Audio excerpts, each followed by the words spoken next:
This lot will be transformed into parking for this building, including a handicap accessible space for the tenant that will occupy the ground floor.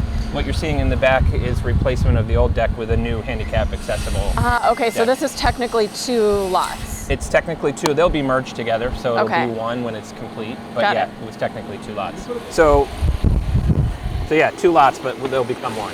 Okay. And this was empty. We didn't demolish anything. This was just a vacant space. Right, okay, got it. And you can see that the level of work that needs to be done here is significant, right? But Yeah. the bones of these buildings are so good, right? So it's preservation of what's long stood in this space, which makes it a little bit more expensive.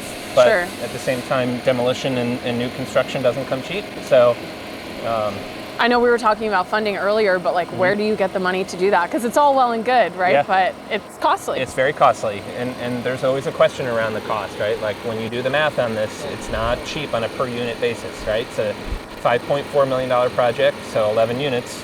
You do the math pretty easily, right? It comes out to be about $500,000 a unit, but that's all the pre-development costs, all of the abatement and health hazard reduction costs, all the construction costs. I mean, we're basically gutting and putting new. You can see the brand new electrical on the outside. Everything inside when you go in, you'll see is down to the studs, right? So, so the funding's hard. You have to get creative. The city, private foundation, state of New York made money available that we're utilizing for this project through New York State Homes and Community Renewal. That's the big chunk of money. But yeah, as the mayor said, a lot of layering. Yeah. Okay, I'll follow you. Okay. We can sort of go inside as needed. Perfect placement there. So the only way up at the moment is through here, but you'll see there's normally a second porch here, right, which will be restored. The footings are in place and the posts are delivered today. They're going to be starting the construction on the porch replacement as a part of this. So. Okay.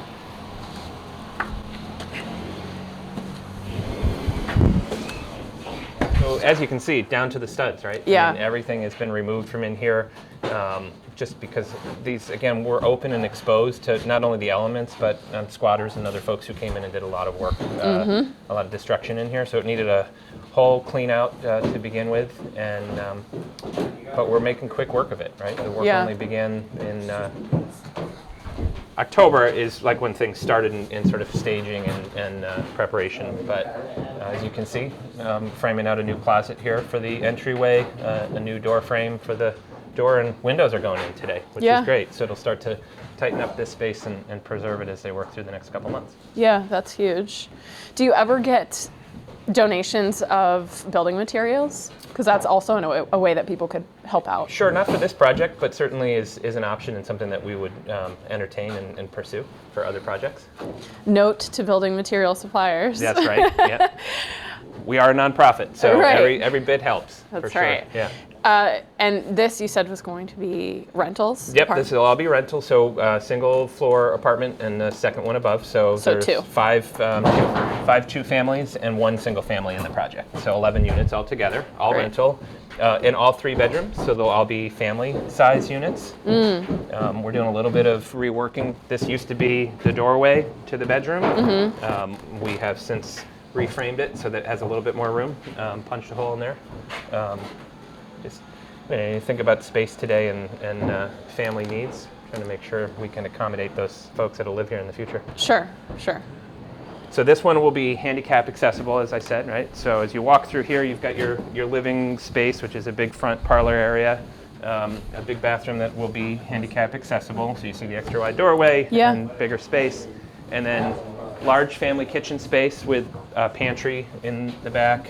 You pass the bedroom there, there's another bedroom here. So 3 bedrooms on the side, footprint's the exact same upstairs. And then obviously you have a back exit here that goes to the backyard, which I don't know if it's open. Let's see if it, no, that's all secured shut, so. Wow. Yeah, so this is all being redone. As you can see, the new framing that's being put in place, all new plumbing, all new mechanicals, all new electrical, all new siding on the outside. It's really a top to bottom job. I'm a history nerd, so I'm glad to see the bones still here. Yeah. But from an economic standpoint, would it not be cheaper to just start from scratch? No, not necessarily. You would think that, but when you get into demolition costs and then rebuilding in a space like this, I mean, you look at the neighborhood and you can look right out this window here. It's 3 feet between the two buildings, right? Yeah. Trying to build in this space today with current zoning, remember these were built 100 years ago, you're not going to get the same quality of construction necessarily, and these bones are great, right? Yeah. But between demolition and new construction and the setbacks and all the things, you might get a smaller footprint and you might end up spending the same amount of money. Do you, and it's okay if the answer is yes, do you guys work more in the setting up for success and then we're hands off and we move on to the next project? Or is there any sort of obligation to, even if it's setting up a family with services or making sure that the properties don't fall into the same sort of disrepair that they did that put us in this situation in the first place? Well, we're hands on for perpetuity, if you will, right? We'll own and manage this property when it's complete, and we'll be working with our friends at SCAP, the Schenectady Community Action Program, who will help us provide those essential services that tenants may need so that there is wraparound support for folks who are coming in and occupying these homes so that they're not left to their own, Right. and left with need. Right. So, And for the rentals, what's the idea? That these would be sort of a stepping stone to permanent housing, or that these would be long-term rentals? Because a lot of... both. Okay. Yeah, I mean, it really is situational for the tenants, right? These homes will be made available first and foremost to folks that are homeless, at risk of homelessness, or having another qualifying situation that allows them the availability to the apartment. But for some folks, it is just a stepping stone, right? Some people want to be homeowners. They don't want to be renters forever, right? So this gives them a foundation, gives them somewhere to settle and build the foundation that they need to then move on. Yeah. Right? And other people, we own property in the city and we've had tenants for 20 years in some of our units. So, right? Do you feel like there's a stigma behind the phrase affordable housing? Unfortunately, there is for a lot of folks. Yeah. I came from a meeting yesterday locally where I was told we don't want any apartments. We don't want affordable in our community. But when you say something like that, it automatically eliminates the school teacher, the firefighter, the municipal worker, right? The people that are our friends and neighbors. You don't know their situation. You don't know what they're making. You don't know what their need is. So to automatically discount it because it's affordable, really just, it cuts too many people out. What about the argument that it decreases property value? I don't think there's any validity to that argument whatsoever. I mean, when these projects or these properties are complete, they're going to raise up the property value of this neighborhood, which for 10 plus years has been, prohibited from seeing that value growth because these are vacant, dilapidated properties. You wouldn't want to come, whether you're a high income or low income individual, and buy a property next to something like this, right? Because you're going to say, my neighborhood doesn't look good, right? There's no value in that. Yeah. So it's a rising tide that lifts all boats. I think whether it's a large multifamily property or a small two-family property like this, it all has a beneficial impact